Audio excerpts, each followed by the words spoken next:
Hello and welcome to the new episode of the New School HR podcast. This is episode 7, Your New Home. In this episode, we'll be looking at the facilities, the building, and the kind of things you should think about when you start within your new company and your new role. So sit back and enjoy.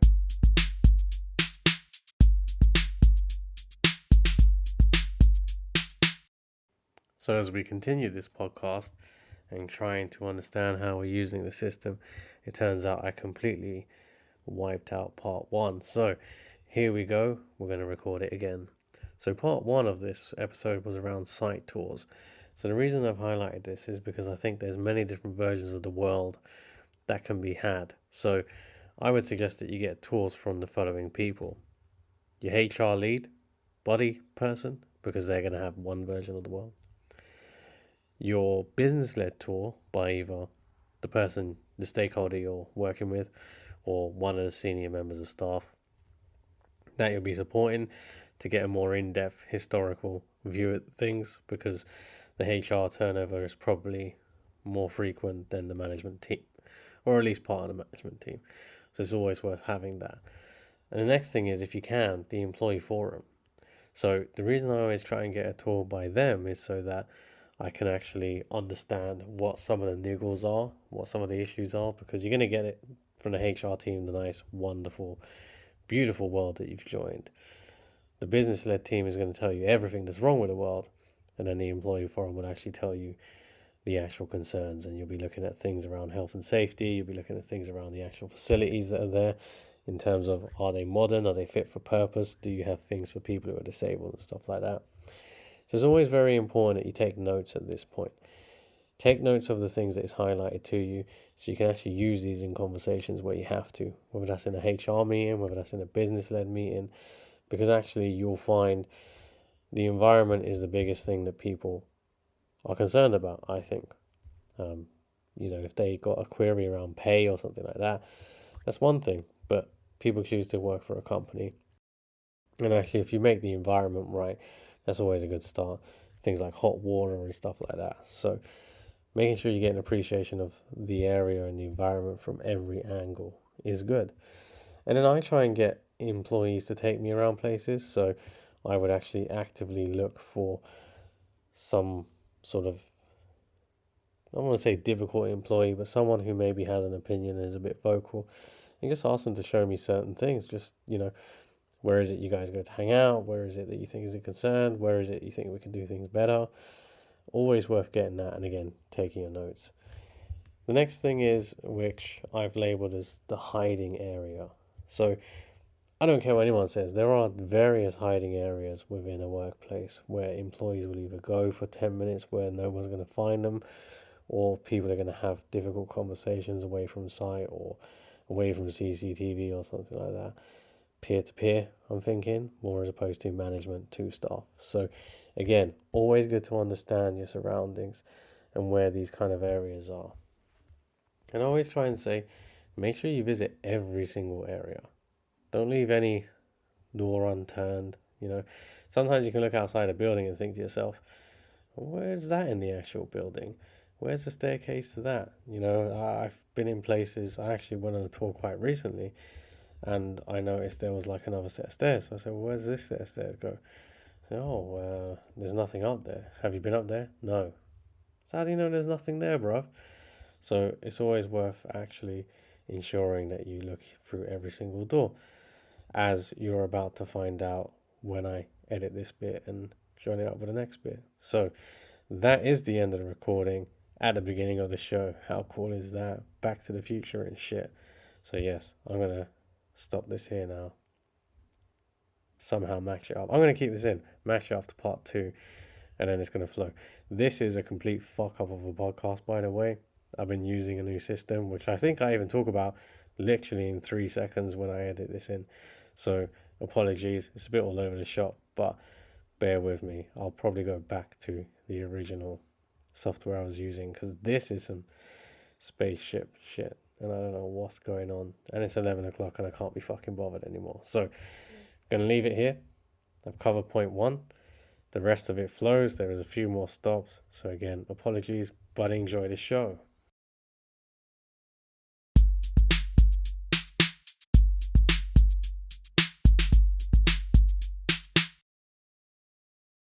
So I just actually never told you guys. In the process of this little hiatus I was on for a couple of weeks, we actually upgraded the Apple Mac that I use. So we're now actually using Logic Pro X. Thank you to my friend who supplied this for me. The bit that's interesting is I actually didn't try to learn how to use it. It's very different to GarageBand, which is what I was using prior, which is quite simplistic. So I've actually been using my base template. So the same podcast, I think podcast 3 has been used repeatedly. So I already have the format, I already have the backing music and all that. And the bit you guys can't see is during part 1, I actually had some weird sort of overlap. So hopefully when we export this, this is recorded first time. Anyway, not relevant to you guys. So the next part is the facilities. So what I mean is what is on site. And the reason why I've highlighted this, again, I started a new workplace. Actually, I started during COVID-19 lockdown. That's the second time I've mentioned COVID-19 in the whole 7 podcasts. And I actually had not been on site when I started. So I had a bit of a tour as part of the interview process, but not actually a full tour because obviously hadn't been offered the role at that point, even though they knew they were going to take me anyway.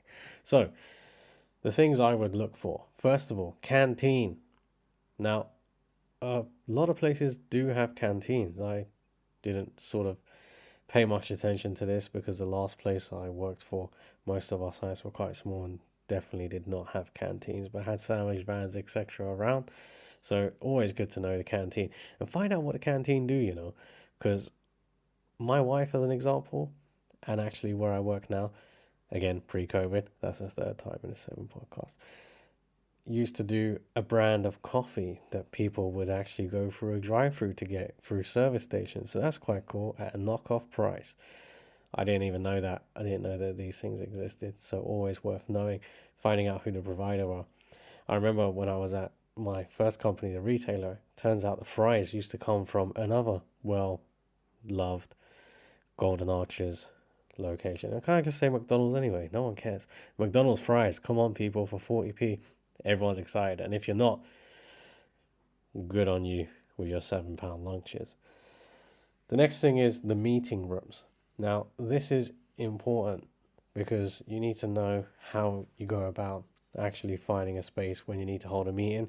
And you might think, oh, that's simple. Well, I did in my first location because I had my own office and stuff like that. And it was amazing because we had boardrooms and stuff and there wasn't many people there. So you always had a room. My current place, not so much. And I didn't know that rooms can have their own email addresses and stuff like that. So this is all quite new to me. And trying to book a room is easy now, but it definitely wasn't previously. But the problem we got is so many different support functions, so little rooms. So find out what the meeting rooms are, the size of them, how many they can seat. Because the other thing is, you get Mandy who will, Mandy's not a real person, by the way, but Mandy will have a 2-person meeting and book a 12-seater room. Are you dumb, bruv?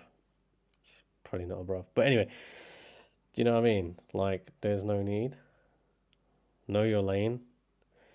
Cars have lane assist. We should have lane assist for people as well. Get back in your damn lane. 2 people don't need to multiply by 6. Anyway, so that was quick maths.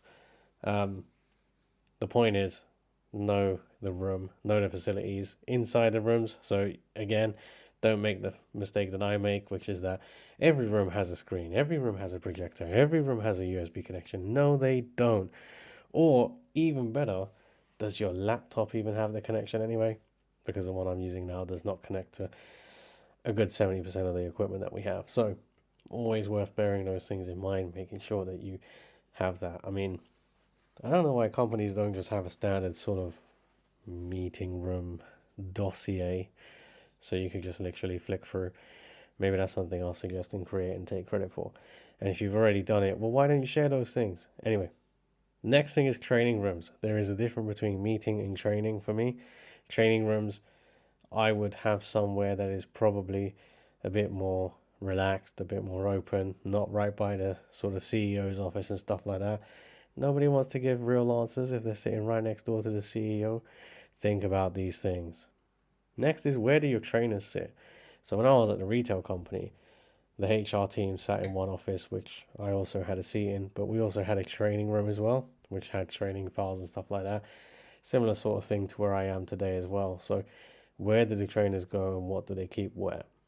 And do they have somewhere safe to store their stuff? Because, as an example, my very first HR team location, the training room actually didn't have a lock unless you locked yourself inside.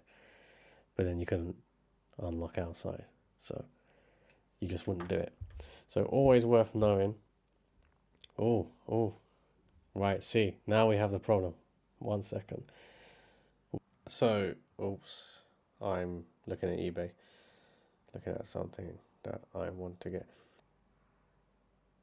Oh, so do you know what? I'm going to leave that bit in because that was a snippet of the previous episode. It was quite funny. And then we had a bit of confusion because the song overlapped. We'll keep that in for bands. So if you listen to that and you're thinking, what's going on here? This is how hard it is to make your own podcast, people. It's not easy. Do the research like I didn't. So we said trainers. Next one, medical room. Do you have a medical room on site? Again, always good to know. Always good to find out where these fake medical people are hiding. Yeah, I said it.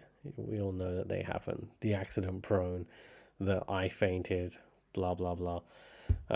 Look, okay, maybe that's a small percentage of people that end up in those rooms, but always good to know where they are. The next part is entertainment. You might be thinking, oh, I'm not here to be entertained, I'm here to work. Well, we do have entertainment facilities in places, don't we? I've been in locations where they've had PlayStations in a recreational room. Good old use of the word recreational there. Where we used to have Pro Evo tournaments. Am I showing my age? FIFA tournaments, which is quite cool. Pool tables I've seen, all kinds of good stuff. So it's always worth knowing what entertainment is there. And yo, guys, if you got a TV, make sure you got a TV license and a radio license that allows you to have these in recreational areas, because as far as I understand, it's different if you got one that's public facing as opposed to entertainment. So just make sure you have the right licenses. Either way, that's a little tip of the day.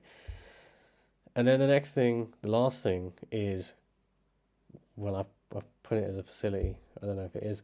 Comms tools. Comms tools. Do you guys know what a comms tool is? So do you have something around that actually facilitates you delivering a message building wide? So it might be one of those banner ticker things. So I used to have that in the retail place I used to work, a little banner that used to come out with your, don't forget, it's 20% off, or don't forget to book your annual leave, or have you had your payslip this week? Please come and collect it. It'd be really cool if they did that on the Townway system as well.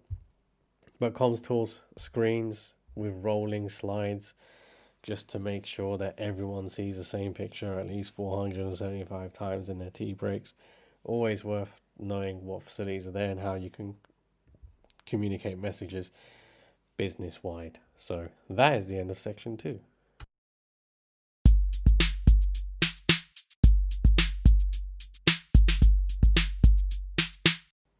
This is getting harder and harder. Hopefully this is not a long podcast. I think I'm going to go back to GarageBand and actually learn what the fuck I'm supposed to be doing on this new Logic thing. Anyway, so point 3, your office. So the first thing is, where is it? Now you might be saying to me, come on, Mr. New School HR, I know where my office is. Wrong. How close is it to your stakeholders? Because that's quite important. And I learned this through my last workplace, and I saw that the HR director decided to place themselves nearer to the CEO, and they explained that this was to make more of an impact. And actually within the regional team that I sat with, my regional director, when they came in, made a point to actually put my office exactly opposite his. I think I've referred to it a few times now, the glass location where he used to give me the wanker sign and take the piss out of me, and I do the same. But actually it is about having the fluidity, I like that word, if this is a word, the fluidity to be able to go inside different rooms quite easily and actually be able to see things. Obviously not all locations have that kind of space or facilities, but if you do, make use of it. I think the way that we had that regional team layout was amazing because we had the regional administrators sitting sort of central, so they could actually see both us and all the other sort of teams going around. So it was a U shape. I was on the far left, director on the far right. We could all see each other. We used to be able to see what was going on, engage whether someone was in a call or something like that, and you know, we was able to easily call each other into meetings and stuff. So having your surroundings logical is quite important. It's happened again. Right, hold on. We can actually just...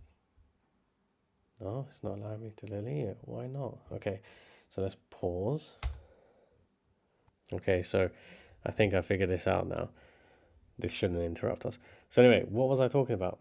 Stakeholders being close by, fluidity, being able to see each other, give each other the wanker sign at a moment's notice. These are all important things to building a good, solid, stable team. And the second part is easy access for the colleagues. You know, those people that we serve. I've seen it where one example is that the HR office was in a canteen, and that was very easy access for the colleagues. And I've seen more recently one where we are not hidden, but we are behind a security pass door, which means people can't get to us without having to go a long way around or having a manager accompany them. So I always think that we should be easily accessible to the colleagues that we serve if we are in a colleague location. If not, then obviously it doesn't really fucking matter. You just want to sit next to finance really so you can hear all the money discussions. The next thing is, where do you sit? And the reason I raise this because I'm very particular about what people can or can't see on my screen. Now I know you can get things like screen protectors and all that, but I don't really have good eyes and I don't want to be straining or causing a risk assessment because who likes those HR people? So having somewhere to sit where you can do the following: have privacy from your screen, and also have a space for someone to sit. So when I had my own office, wasn't a problem at all. Obviously, I used to have my little visitor chairs. I think I used to have two of them. And then when I've shared an office, I always like to have a space where if we're doing something together, someone can see my screen in that case. That's not a contradiction. That's if we're doing something together. Or if I want to have a bit of an interpersonal conversation, I have a desk space where they can sit on the end of the desk and just have a run through. Sometimes I think it's quite cool to have open discussions in a HR office because you might have your peers sitting around you who can interrupt and actually point out facts or something like that. So I'm not too particular about it as long as there is a private place. The next thing is there any distractions? So for example, the printer. If you happen to sit next to the printer, that means you're going to have a lot of people walking around you at all times of the day. So again, look, if that's the luck of the draw, that's the luck of the draw. You can't really do much about it. But these are things to consider HR managers or HR leaders when you're setting up your team. And the second part of distraction is your teammates. So for example, if you're going to be sat next to someone that has a really keen interest as you do, you're going to have conversations, probably going to be conversations that go on a bit longer than they need to. So I guess you can't really say that you're going to move people apart or something, but I like to, if there is again the facility, to have a distance between myself and the person next to me, so it can be quite obvious if I'm making an attempt or there is an attempt to speak to me. The next thing is, do you have Wi-Fi? And what are the speeds like? So the last two places I've worked in now, they've had a Wi-Fi connection of some sort. One has been pretty much as good as having the Ethernet connection connected, and the other absolutely shocking if you're on Wi-Fi, but you do have that option. So having an understanding of the connections and what the speeds are is quite important.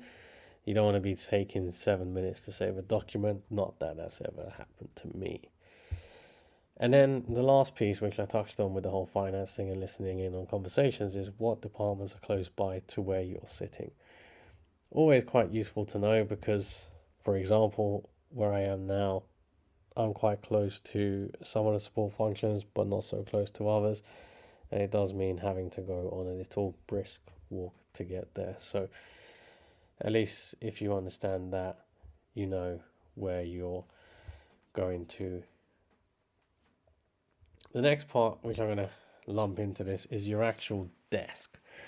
Now, I touched on it around how you can have people sitting around you and stuff, but in this scenario, I'm just talking about your actual desk, where you sit and where you'll be spending most of your time. Not really. You should be out on the shop floor doing shit, Mr. HR person listening to this.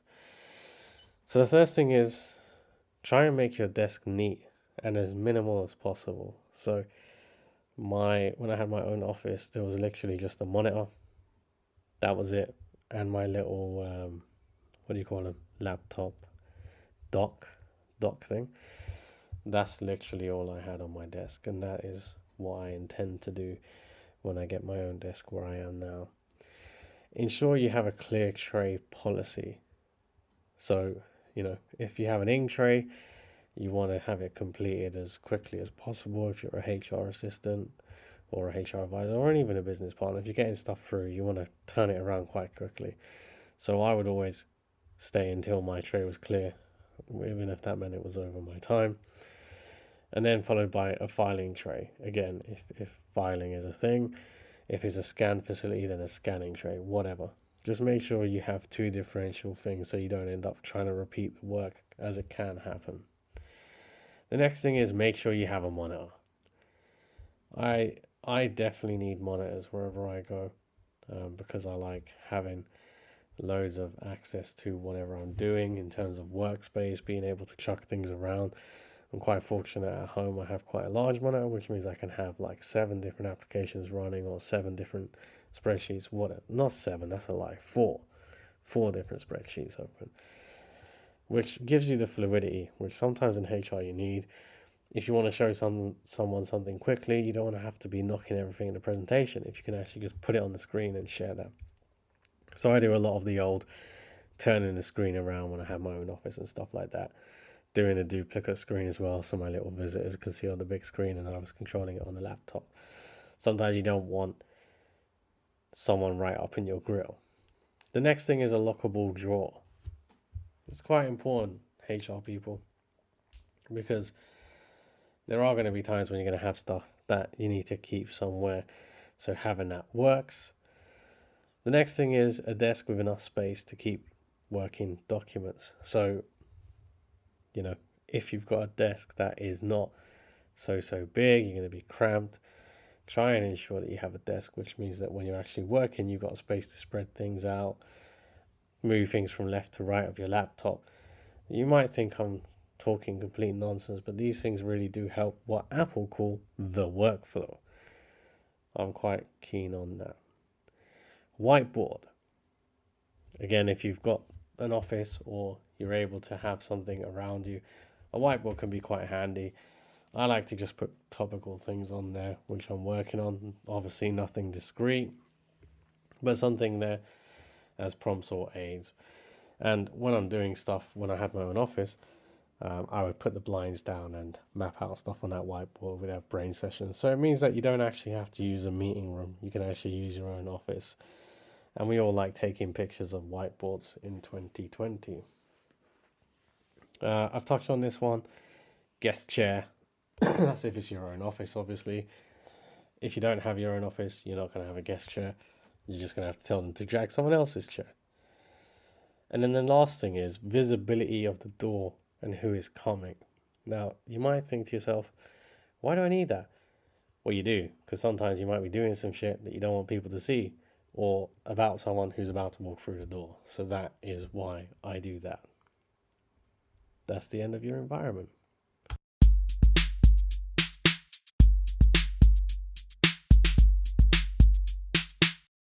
Okay, so people, gonna let you know the secret of Logic Pro X. Don't use a template, because this thing's driving me fucking mad. Right, this is the third attempt at doing section 5. So, parking and commute. So the first thing is, I'm going to touch on parking. So, what is the parking situation where you work, and how far is the car park from the workplace? Now, you might be thinking to yourself, well, it's going to be around the local vicinity. Wrong, and wrong. sense the aggression in the voice. This is because I'm recording this for the third time. So, yeah, that's probably my aggressive HR voice you probably heard there. Well, hey, for the first time, it's only taken 7 podcasts. Right, back on task. So, distance. So, you will find the places that have the car park on site, right by the building. You just take a space. But there are going to be companies, especially if you're in London or a major city, where there is not so much ample parking. That was also the word of the first take, ample. Anyway, so if there is an ample parking, you need to understand where you can park. Is that another facility put on by the company? So, for example, I did a relocation around the Birmingham area, and there was talks of having another car park which was about half a mile away, but actually having a shuttle service because all the start times were the same anyway. So that was one option. Or they was talking about having a sort of first come first serve thing. So there's many different routes to parking in a location, but it's very important to understand what it is, and not only for yourself but also induction people and new starters and visitors as well. If you have them coming, I mean, more than likely you'll have a couple of visitor spaces anyway, because you don't want an important client walking half a mile in the rain. But yeah, worth knowing, is there ample parking, and if there isn't, what the solution is. Most companies do offer a car share scheme as well, which is a way around this. So always worth knowing. The other thing with parking is knowing how big the spaces are. I don't like small spaces, not because I drive a particularly big car, but because I see people get a bit trigger happy with the old opening of the door and hitting Mr. HR's car. So, not that that's happened to me. Actually, that's happened to any of the HR people I know. But you see it happen every now and then to peers and stuff like that. So it's worth knowing. The other thing is the cost of parking. So is there a cost associated, and how does the business compensate for this if they do? To be fair, a lot of companies say it's your own responsibility. If you choose to drive, you'll have to pay the premium for it. But if you're offering someone a pay rise and they lose it in parking, it's not a pay rise as part of your negotiations for the new starter. So think about it when you're saying that. And also, if it is a distance from the building, how far is that distance by walking? And I actually tell you something, my best mate had an interview in London for a company, and the car park was actually that far away. You had to get a train to get from the car park to the building. That's a madness. I get it, it's London, but that's a madness. Why would you pay to have a car, fuel, pay for parking, then pay for a train ticket? But it happens, so it's worth knowing. The next part around parking, so we've talked about cars, but also your bicycle. If you like to ride your bicycle, you want to know where that's going to be parked and how safe it is. So, guys, if we are part of the team that are responsible for allocating where the cycling racks go, make sure there's CCTV. Because some raw shit goes on, with these bikes. Like, I don't understand why people slash tires, remove like one handle. I've seen that someone actually I haven't seen it happen, but I don't know. Did they use a saw and just chop off one handle? Some craziness around bikes. So just make sure you got CCTV around your biking area. The next thing that goes hand in hand with parking is commute. How will people get to your workplace? So this is, where is the local bus stop? Where is the local train station? And how far is the walk from either of these places? How accessible is it? Some of these offices are in industrial estates which are quite remote, and the train station might be a good 20-minute walk away.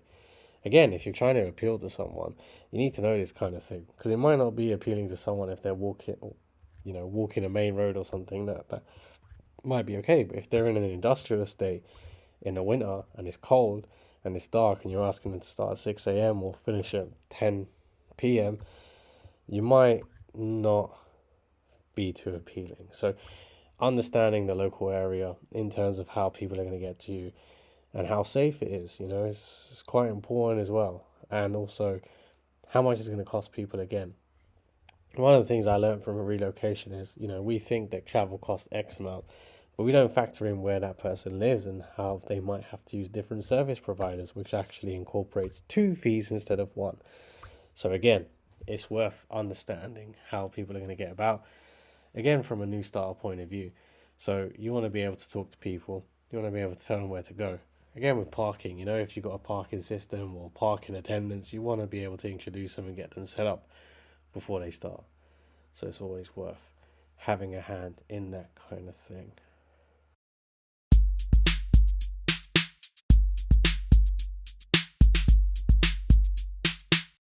So touching on some of the stuff I said in the last point, point 6, the local area. So what is around you? And when I say this, I'm talking about the free following sort of themes, if you like. So is it a city-based kind of location? Has it got loads of restaurants, amenities, gyms, entertainment, bars? We all like a bar, cinemas, all that kind of thing. Is that around you? Is that something, again, that's going to make you attractive offer? Is it going to give you the option of taking people outside the building if you need to do meetings and stuff? So that's quite important to know. 2, is it rural? So you're in the middle of nowhere, which I have seen many locations where it's either like businesses or it's just you, nothing else, nothing around. You have to drive if you want to go and get a sandwich out of a retail outlet. So again, that's another type of setting. Well, the third one, an industrial setting. So when I say this, I mean, is it on an industrial estate, which is quite common.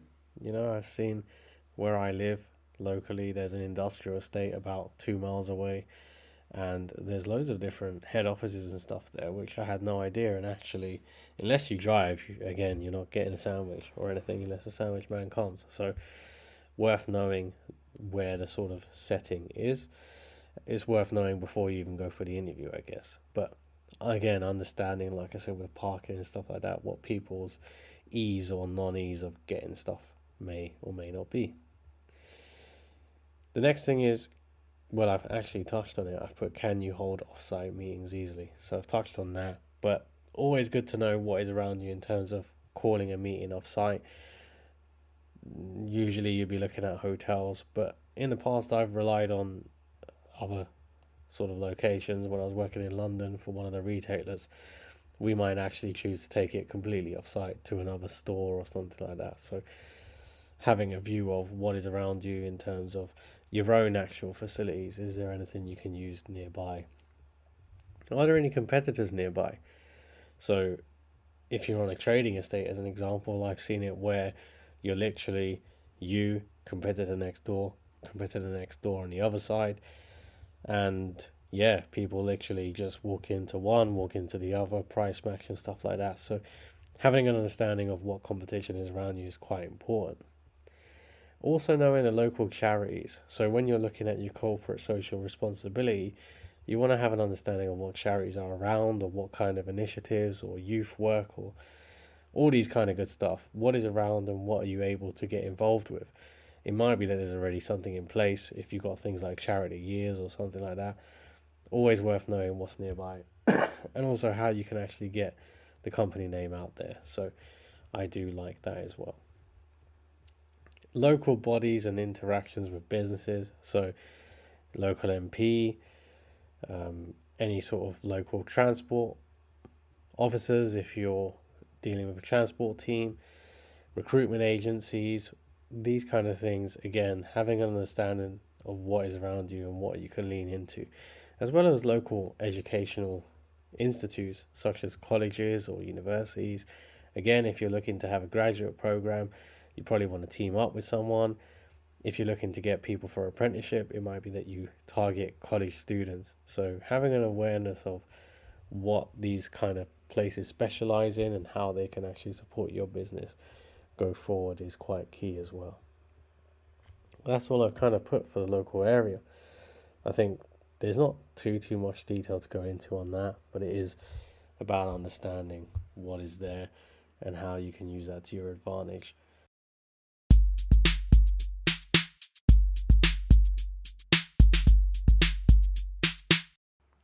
So the next thing is my favorite thing Food. If you see me, you know that I like food. So, where are you lunching?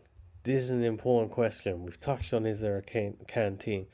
But is there a local KFC, Golden Arches, kebab shop, burger shop, sandwich bar, cafe, jacket potatoes, Tesco sandwich? You need to know what's around. You need to know where you're lunching. This is important. And the reason why I say this is important now, a colleague of mine who I worked with was very big on lunch. Not because he was chubby or anything, although he was, but very big on actually having that downtime in a day. And I never really saw the value in it until I realized one time I was quite angry about something. I can't remember what it was. And he took me for a cinnamon bun, which sounds outrageous, right? But it was actually that walk to the place to kind of clear my mind, sitting down somewhere different and hearing other people's scenarios or whatever, just, eavesdropping if you like. And it did switch me off. So knowing where you're lunching is quite important. Sometimes that's the distraction for the day. Sometimes I use that as a excuse to take someone away from a situation and get a hot drink down them. So that's what I mean by that. Places that you can use for catering. So when you're having your training session and you need some sandwiches in, I guess nowadays we're operating on a lean, cost-effective model. So actually going to your local Sainsbury's and getting a sandwich meal deal is probably cheaper. You're looking at £3 a head, including a whole bottle of fizzy drink, as opposed to £7 a head for Sally's sandwiches. I don't know if that's a real place, but it is. If it is, I'll happily take a royalty for that. But anyway, knowing what catering is available and what options they have. I always remember in my last place, the director hated that sounds harsh, hated the food that we used to get from catering. And he said, can we get something different apart from sandwiches? Can we get like some actual hot food?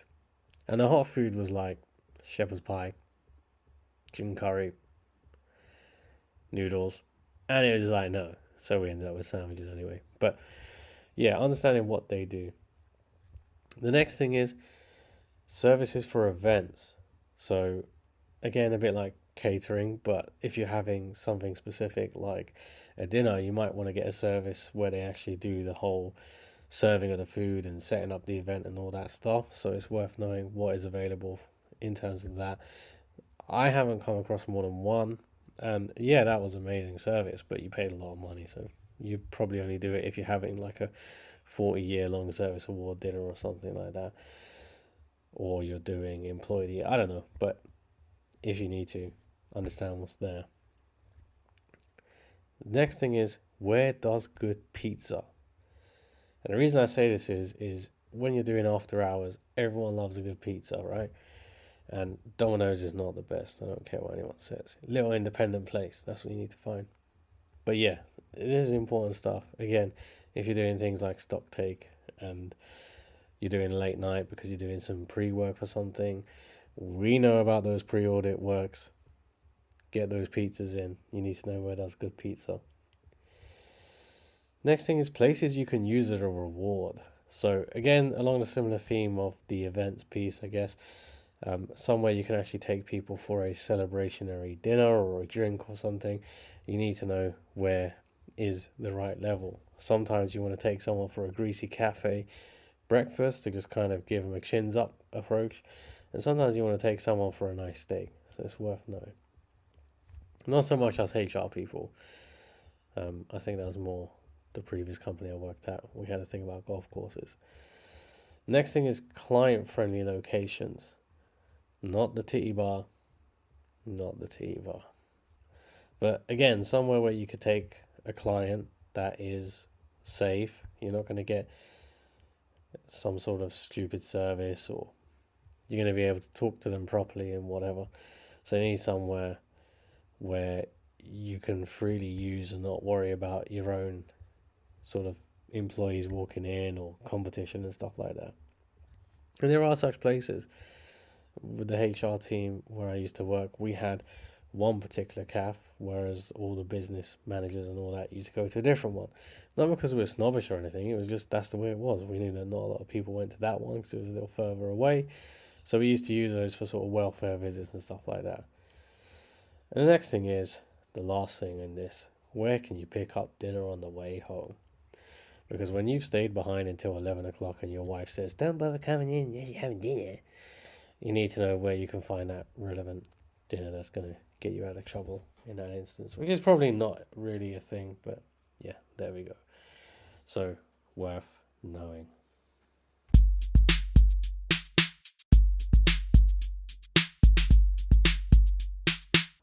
So, we're on the last topic, bumping into colleagues. Now, it's quite interesting. I wrote these, I think, the first week of August or something, and I do now live quite close to where I work. And since writing this, I have seen quite a few colleagues in and around either the immediate area where I live or the town centre where I live, which hadn't happened in the whole sort of 5 or 6 months I've been in the role. So that's quite interesting. So I just want to touch on this because I think it's quite important. So the first thing is, how close do you live to the workplace? And this is including regions as well. So if you're in a regional role, you might actually still live close to a location. I did in my previous role. We had a site that was not far from where I live. So you need to understand how close you live and what are the odds or chances of seeing people. The next thing is, you will see people outside. Okay, so you need to get your head around that. HR people, you are going to see colleagues you work with, and actually, you are going to have to make the effort to say hi. And if you've done something and you see someone that potentially you've either sacked or made redundant or disciplined, you're going to have to understand that that is a possibility and how you're going to handle it. So I've always had this ethos: if you do things with transparency and you do things the right way, this shouldn't be an issue. But you are going to have those occasions where I've had it, where I've been with an ex-girlfriend, I've been walking around and actually seen someone that I can't remember if it was redundancy or sacked or whatever. Actually, that sounds really bad. Not whatever. But they approached us and literally told the person I was with how much of an asshole I was and how I ruined their life and all this kind of stuff and how they shouldn't be with me, which is quite difficult, considering that I actually sacked her as well previously. So the argument didn't go down too well. But you can imagine, I wouldn't like to be in that situation now that I have a child with my son and having this happen. So sometimes you're going to have to remove yourself away from the situation as well, calmly and collectively. And I think in reflection now, if the same thing had happened now, I probably would have just said, look, I'm in my personal time. I'm going to move away from this conversation now. Thank you. And I'd just leave, literally. That's what I would do. You're going to also see people out and about with their families. So, again, literally last weekend, I was in the local supermarket and I saw one of the guys, and I had no idea the guy has 3 kids. So it was a hi, said hi to his kids and all that. The chances are these things are going to happen. The next thing is your child. So one of the things that's, not troubling me, but it's quite apparent, is that my kid will be going to school with potentially children of people that I work with. And again, if I'm doing projects around restructures or relocations and stuff like that, I don't know how I feel about that. But again, this is one of those things, and I think, being aware that your child, depending on their age, I'm quite fortunate, mine is quite young, so has no idea what I do. And if there's any kids in there, probably won't have an idea who I am anyway. But if you have older kids who are maybe teenagers and stuff, there is a possibility that they are going to know. I've seen it where regional managers' kids have been in the same school as employees' kids, and comments have been made and stuff. So you need to be aware of this kind of thing when you're taking on a role or something. Living by a work colleague. So in my last role, and not that I've moved house and they've moved house, but obviously I'm in a different company today, but in a previous role, one of my sales executives, they live literally 3 or 4 doors away from me. Might even be hearing this, the window's open. But I was quite fortunate I didn't actually work in the same region as them. But, there was questions about things, especially when COVID, which is now the 4th time I spoke about it. There were questions being asked around furlough and stuff like that, which obviously I had no idea because I had nothing to do with their region, but you do get those awkward questions. And even now that I've left, I still get asked questions about stuff by them when I see them, and I understand why, because they're gonna wanna maybe tap into some potential knowledge they think I have. But at the end of the day, you have to be yourself around people. When you're outside of work, inside of work. I always try to keep work at work. So if I see someone in my own time or whatever, whether that's the guy that lives a couple of doors away, I'm not going to comment on anything. And I literally just say, I don't know. I mean, actually, right now, I don't know. But even when I was there, look, that's not something I can talk about. Business as usual or something like that. I guess there's the other piece. If you're damned if you do, you're damned if you don't say anything. I do try and help out if I can, if it's required. So, for example, you might actually get the opportunity to support something a line manager is doing or something like that. And if someone's asking you, just be maybe transparent and honest with it. I mean, think about what you might say if you're in the workplace, if you approach about the same thing. Keep the same line. So, yeah. So, look, that's the end of this episode. This has been extremely difficult to record with a program that I haven't actually used, so the lesson has been learned. I think the next one will be recording on a different software. Back to the old GarageBand, because I don't even have my outro music on this one, so that's not great. But look, thanks for listening. Probably not the best podcast I've recorded, so I do apologize if it's not great. We'll find out when I do the editing. There's all kind of things going on the screen at the moment, so we'll have a look at it and see if we can make it a bit better. But in some good news, some positive news, we have actually achieved, 204 views now of the New School, not views, listens of the New School HR podcast. So that's pretty cool. I'm really excited about that. And hopefully we continue to grow the platform. So there are still another 3 episodes to record of season 1, and I am looking at what the next steps are. So some things we are thinking about is the website, and we are thinking about season 2 or having some sort of weekly update podcast once we finish season 1 and we prepare for season 2. So look, thank you for listening, and hopefully you've enjoyed it. As always, if you've got any feedback, any comments, please leave those in the comment section on LinkedIn, or if you email directly using the email address that's found in the description, that'd be great. Have a good evening. Keep safe.